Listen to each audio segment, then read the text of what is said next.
Hello, my name is Aarya Ramprasad and I'll be presenting my team's poster on the risk of thermal burn in cataract surgery-related phacoemulsification.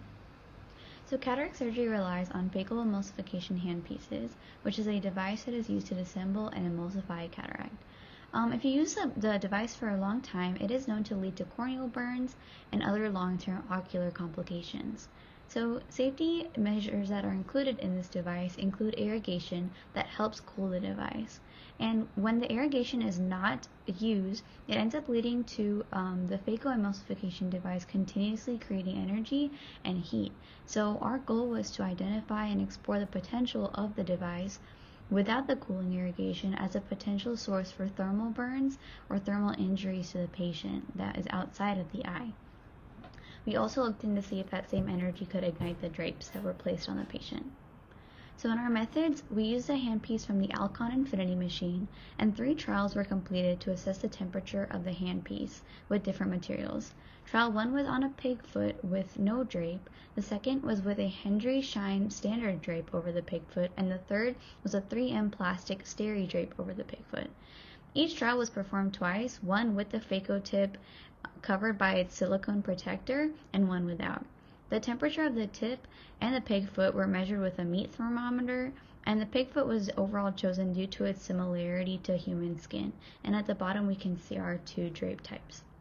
So on our results, with no drape, we saw that the phaco tip without sleeve quickly caused a char on the pig skin in about 3 seconds. The phaco tip with sleeve also created a char, but it took a lot longer than 3 seconds.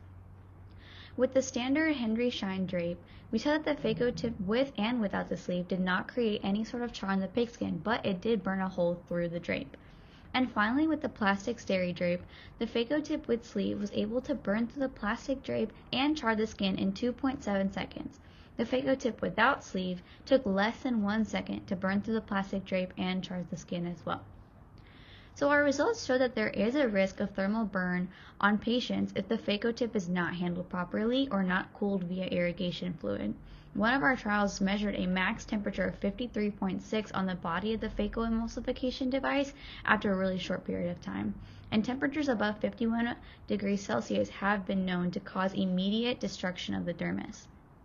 The temperature on the actual phaco tip was not able to be measured accurately, however, but the body temperature was so high and charring being seen on the pig skin kind of indicated that the true tip temperatures could cause catastrophic burns on patients. The silicone tip was seen to be protective over no tip, but it was not 100% burn proof as both drapes did have holes within them in a few seconds. So only 2 types of drapes were measured in our experiment.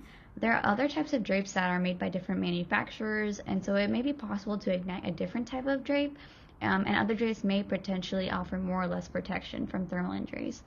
Our experiment results also would have been more accurate if it was done with an infrared thermometer.